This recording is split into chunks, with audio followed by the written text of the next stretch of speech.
അതിനെപ്പറ്റി പറയാൻ പറ്റുന്നത് പുള്ളി ഞാനും ടോപ്പ് റിവ്യൂവേഴ്സ് ആണ്. അപ്പോൾ പുള്ളി പെട്ടെന്ന് നമ്മുടെ റീച്ച് കണ്ടപ്പോൾ പുള്ളിക്ക് ചെറുതായിട്ടുള്ള അസൂയുണ്ട്. പക്ഷെ അങ്ങനെ അത് കാണിക്കുന്നില്ല. ഫ്രണ്ട്ഷിപ്പ് ഉണ്ട് ഇപ്പോഴും. അപ്പോൾ അറട്ടനെ പറ്റി മണ്ടറെന്നും പുട്ടറെന്നും പറഞ്ഞ് ഞാൻ മാപ്പ് പറയുന്നു. ഉണ്ണി വ്ലോഗ്സ് അശ്വിൻ അശ്വിൻ വ്ലോഗൊക്കെ പറയുന്ന ഇടി കിട്ടാൻ വേണ്ടിയാണ് അവര് പറയുന്നത്.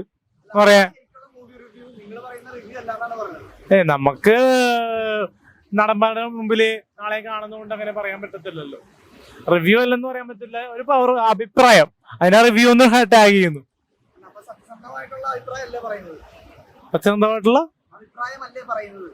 ആണല്ലോ, അതുകൊണ്ടാണല്ലോ കഴിഞ്ഞ ദിവസം പൈസ എത്രയെന്ന് ഞാൻ കുറച്ച് ആവറേജ് ആന്ന് പറഞ്ഞത്. എങ്ങനെ ആറാട്ടനെ മിക്കപ്പോഴും പറയാറുണ്ട് എന്താ അലിൻ ജോസിൽ നിന്ന് വരുന്ന റിവ്യൂ ട്രൂ അല്ല, ഒരു റിയൽ റിവ്യൂ അല്ല പറയുന്നത്, എപ്പോഴും പോസിറ്റീവ് പറയും ആൾക്കാരെ നല്ല. അങ്ങനെ പറഞ്ഞു കഴിഞ്ഞാൽ റിയൽ റിവ്യൂ അല്ലെന്ന് ഞാനും പറയുന്നുണ്ട്. പ്രേക്ഷകരിലേക്ക് സിനിമ എത്തിക്കാൻ പറ്റും, സിനിമയെ പ്രേക്ഷകരിലേക്ക് എത്തിക്കാൻ പറ്റും. ഇപ്പോ നമ്മളെ റിവ്യൂ കണ്ട് കാണുന്ന പ്രേക്ഷകരുണ്ട്.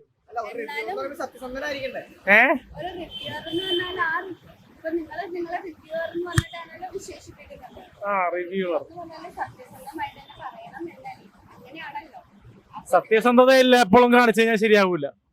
മനസ്സിലായോ? സിനിമയ്ക്ക് പല പല കോൺസെപ്റ്റ് ഉണ്ട്. സിനിമക്കാരും പല പല കാറ്റഗറിയിലുള്ള ആൾക്കാരായതുകൊണ്ട് അവരെ പേടിക്കണം. എനിക്ക് ഭയങ്കര പേടിയാണ് സിനിമക്കാരെ. അതുകൊണ്ട് പലപ്പോഴും ഞാൻ പല പല ജൂനിയർ ആർട്ടിസ്റ്റിലൊക്കെ പോവാണ്. അപ്പൊ അവിടെ പോകുമ്പോൾ ആൾക്കാർ നമ്മളെ കൈയേറ്റം ചെയ്യരുത്. പലരും റിവ്യൂ പറയാൻ പാടില്ലെന്നൊക്കെ പലരും പറയാറുണ്ട്. പേരെടുത്ത് പറയാൻ പറ്റൂല.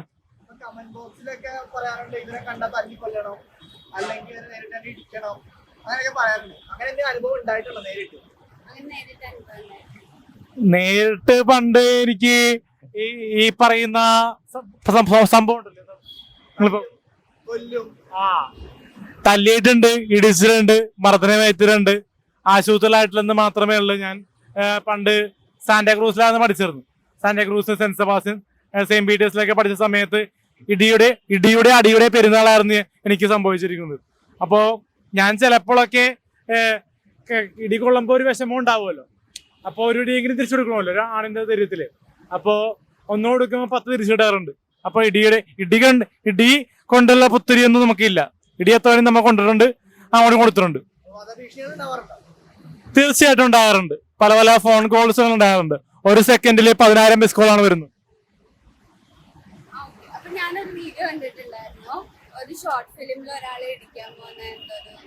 ഫിലിം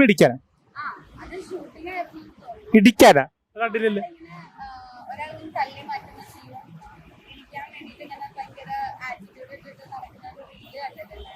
ഇടിക്കാൻ വേണ്ടി കാണിക്കാവോ?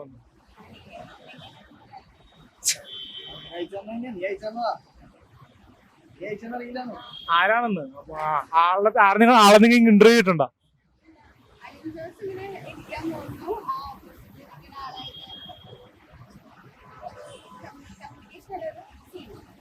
ഞാൻ പല പല സീക്വൻസ് ചെയ്തിട്ടുണ്ട്. ഏതാണ് റീൽ എന്ന് ഓർക്കുന്നില്ല.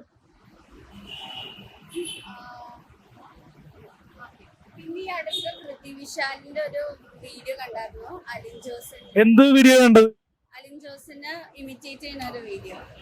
സാധാരണ ആറട്ടണനെ ഇമിറ്റേറ്റ് ചെയ്യണ കണ്ടിട്ടുണ്ട്.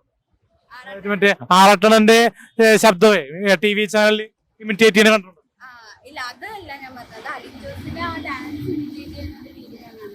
അത് ഞാനത് എന്റെ ശ്രദ്ധയിലും പെട്ടിട്ടുണ്ട്.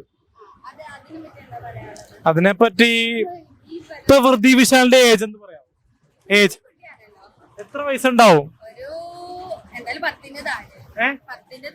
അപ്പൊ ആ ഏജ് കാറ്റഗറിനെ പറ്റി പറയുമ്പോൾ എനിക്ക് പറയാനുള്ളത്, എനിക്കും ഉണ്ട്, കേൾക്കണ്ട, ഹലോ, എനിക്കും ഉണ്ട് കസിൻ സിസ്റ്റേഴ്സ്. കസിൻ സിസ്റ്റേഴ്സ് എനിക്കും ഉണ്ട്. അപ്പോൾ അവരൊന്നും നമ്മളെ കാണുമ്പോൾ ബഹുമാനിക്കാറില്ല, എണീറ്റ് നിൽക്കാറില്ല, സ്തുതി തരാറില്ല. അപ്പോ അതിനെ മറികടന്നൊരു ബഹുമാനം തന്നതാണ് ആ ഒരു റീല്. കാരണം അതെന്നെ കളിയാക്കിയാണെങ്കിൽ ചെയ്തെങ്കിലും നമ്മുടെയും റിവ്യൂസും ആൾക്കാർ കാണുന്നുണ്ട്. പിന്നെ എനിക്കൊരു പോരായ്മയുള്ളത് എനിക്ക് താടി അധികം വരാറില്ല, മനസ്സിലായോ? താടി ഇങ്ങനെ ഇങ്ങനെ മൊത്തത്തിൽ വരാറില്ല, ബിയേഡ് വരാറില്ല, കുറച്ച് ഊഷം തടി പോലെ എനിക്കുള്ളൂ, മനസ്സിലായോ? കേൾക്കണ്ട. അപ്പോ ആ ലുക്ക് അതേപടി മെയിൻറ്റെയിൻ ചെയ്താണ് പ്രദീപ് വിശാൽ ചെയ്തത്. അപ്പോ ഒരാളുടെ ഓരോ ഫേസിലെ ലുക്ക് വൈസും ആൾക്കാർ മിമിക്രി ചെയ്യുന്നത് അതൊരു പുതുമയായിട്ട് തോന്നുന്നുണ്ട്. പ്രദീപ് വിശാല് ഒരു ഡാൻസറാണ്, ഒരു ആക്ടറാണ്. 2018 എന്ന സിനിമയിൽ നല്ല രീതിയിൽ തന്നെ സ്ട്രെയിൻ ചെയ്ത് അഭിനയിച്ചാണ്. ഞാൻ കണ്ടതാണ്, പ്രദീപ് വിശാലെ നേരിട്ട് കണ്ടതാണ് പണ്ട്. അപ്പോൾ അന്നൊക്കെ സംസാരിച്ചിട്ടുണ്ട്, ഫോട്ടോ എടുത്തിട്ടുണ്ട്. അപ്പോ പ്രദീപ് വിശാലിന് കൈയടി ആകരിക്കുന്നു. അപ്പോ ഈ ഒരു ചെറിയൊരു കുട്ടിയും ട്രോൾ ചെയ്തപ്പോൾ എന്താ തോന്നിയത് ജനങ്ങൾ നമ്മുടെ ഒപ്പം ഉണ്ട്. ഇപ്പോ ബന്ധുക്കൾ ശത്രുക്കളാണ്, മനസ്സിലായോ? സാധാരണ ബന്ധുക്കളാണ് കൂടെ ഉണ്ടാകുന്നത്. ഇപ്പോൾ സോഷ്യൽ മീഡിയയിലെ നമ്മുടെ സോഷ്യൽ മീഡിയ നെയ്ബേഴ്സ് എന്ന് തന്നെ പറയാം. സോഷ്യൽ മീഡിയയിലെ കൂട്ടുകാരാണ് നമ്മുടെ ഒപ്പം കൂടെയുള്ളത്. അവർക്ക് വീട്ടുകാരാണ് നമുക്ക് വേണ്ടി, അച്ഛനും അമ്മയാണ് നമുക്ക് വേണ്ടി പൈസ ഫണ്ടൊക്കെ ചിലവാക്കുന്നെങ്കിലും കുറച്ച് മീഡിയ ഒക്കെ നമുക്ക് ട്രാവൽ എക്സ്പെൻസ് ഒക്കെ തരാറുണ്ട്. പണ്ടൊക്കെ ഒന്നും കിട്ടാറില്ലായിരുന്നു ആദ്യം തുടക്കാലഘട്ടത്തിലൊക്കെ. ഇപ്പോഴാണെങ്കിൽ മാപ്സിക് മീഡിയ, ബ്ലോക്ക് ബസ്റ്റർ മീഡിയ, അങ്ങനെ പല മീഡിയയിലും പൈസ തരുന്നുണ്ട്. ഇപ്പൊ തൂടി അറിയണമെന്നൊക്കെ പറഞ്ഞ പെണ്ണില്ലേ, ഒരു വയറുള്ള ഒരു പെണ്ണുണ്ടല്ലോ, ആ പെണ്ണിന്റെ ഒരു ഇതൊക്കെ നിങ്ങളെയും ആറാട്ടനെ ഇങ്ങനെ ഒക്കത്തെ പറ്റിയുള്ള കമന്റ്സ് ഒക്കെ വരാറുണ്ട്. എന്ത് തോന്നിയിട്ടുണ്ടോ? പിന്നെ എനിക്ക് കണ്ടപ്പോ എന്താ പറഞ്ഞു എനിക്ക് കണ്ട സംഭവം അതിനെ പറ്റി പറയാം. അപ്പോ അതും വന്നു. പിന്നെ നമ്മുടെ അജിത നായർ, നമ്മുടെ കുറച്ച് സെക്സി ആയിട്ടുള്ള വീഡിയോസ് ഒക്കെ ചെയ്യുന്ന അജിത നായർ സെക്സി ആയിട്ടുള്ള വീഡിയോ. അപ്പൊ അവരുടെ ഫോട്ടോ വെച്ചും ഞാൻ കല്യാണം കഴിച്ചെന്ന രീതി വന്നു. അതൊക്കെ തെറ്റാണെന്ന് പറയാൻ പറ്റുള്ളത്. തരംതാന്ന രീതിയിൽ, ഏറ്റവും തരംതാന്ന രീതിയിൽ ജീവിക്കുന്ന സ്ത്രീകളാണ് ഇവർ രണ്ടുപേരും. ആ തുപ്പ് ഞാൻ തൂറിയൊരു എന്നൊക്കെ പറയുന്നത്. അപ്പൊ അങ്ങനെയുള്ളവരെ കെട്ടാൻ താല്പര്യമില്ല, ഒട്ടും താല്പര്യമില്ല.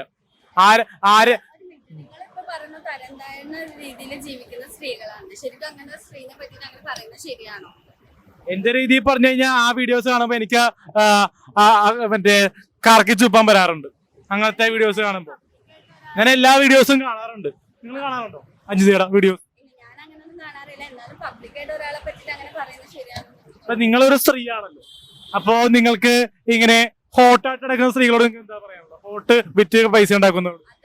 അത് നമ്മളെ നോക്കേണ്ട കാര്യമല്ലല്ലോ, അത് അവർക്കിടെ അവരുടെ ഇഷ്ടത്തിനല്ലേ ചെയ്യുന്നത്. ഇപ്പൊ അലിൻ ജോസ് എന്ന് പറയുന്ന ഒരു വ്യക്തി അലിൻ ജോസിന്റെ ഇഷ്ടത്തിനാണ് ഓരോന്ന് ചെയ്യുന്നത്, അങ്ങനെ. അതെ അതെ അതെ. അപ്പൊ ഒരിക്കലും നമ്മള് അലിൻ ജോസിന് ഇപ്പൊ കുറെ നെഗറ്റീവ് കമന്റ് വരുന്നുണ്ട്, കുറെ പേര് ചീത്ത പറയുന്നത്, തെറി വിളിക്കുന്നത്, വീട്ടുകാരെ പറയുന്നുണ്ട്, അങ്ങനെ ഒരുപാട് സംഭവം നടക്കുന്നുണ്ട്.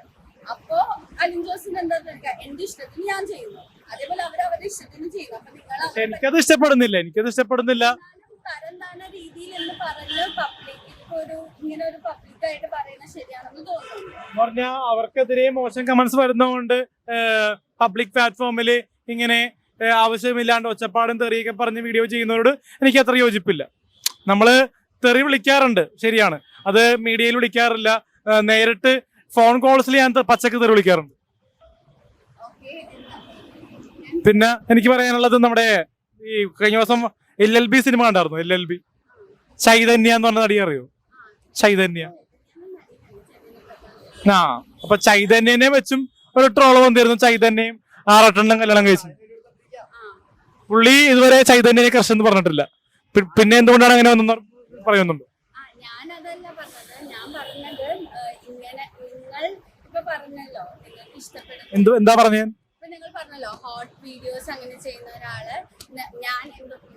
ഞാൻ കല്യാണം കഴിക്കില്ല, കല്യാണം പ്രേമിക്കില്ല. പക്ഷെ എന്നാലും തരംതാഴ്ന്നുള്ള രീതിയിലേക്കുള്ള കമന്റ്സ് പറയാൻ പറ്റുമോ? എന്നാ എനിക്ക് നടിമാരെ കെട്ടണമെന്നുണ്ട്. അത് ഹോട്ട് വീഡിയോസ് കണ്ടോണ്ടല്ല, അവരുടെ പേഴ്സണൽ ആയിട്ടുള്ള സിനിമ കണ്ടുള്ള ഇഷ്ടമാണ്. അതെന്ത് നടിമാരെ കെട്ടണം എന്ന് പറയുന്നത്? നടിമാരെ കെട്ടപ്പോൾ പൈസയുണ്ട്, ഫെയിമിന് വേണ്ടിട്ട് തന്നെയാണ്. ഫെയിം ഉണ്ട്, നെക്സ്റ്റ് ഒരു ലൈഫ് ഉണ്ട്, കാറിൽ സഞ്ചരിക്കുക, അങ്ങനെയുള്ള ആഗ്രഹങ്ങൾ. അപ്പൊ നിങ്ങൾ അതുകൊണ്ടാണോ നടിമാരെ കെട്ടണമെന്ന് ആഗ്രഹിച്ച് അങ്ങനെ ആരെങ്കിലും നോക്കി വെച്ചിട്ടുണ്ടോ? അങ്ങനെ എന്തെങ്കിലും? ഇപ്പൊ നമ്മുടെ ആറാട്ടനാണെങ്കിലും കുറെ ക്രഷ് വരുമ്പോ ഇങ്ങനെ പറയാറുണ്ട്, ക്രഷ് വരാറുണ്ട്. ഹണി റോസിനോട് പിന്നെ നമ്മുടെ മറ്റേ നമ്മുടെ സൂപ്പർ സ്റ്റാറിലെ നായിക ഉണ്ടല്ലോ, വേറെ അനുശ്വര്യ, ആനസ്വര, പിന്നെ നമ്മുടെ ദൃശ്യം 2 നായികയുണ്ടല്ലോ എസ്തറ. എസ്തറ, അവരൊക്കെ കർഷകരുണ്ട്. എസ്തറ എസ്തറ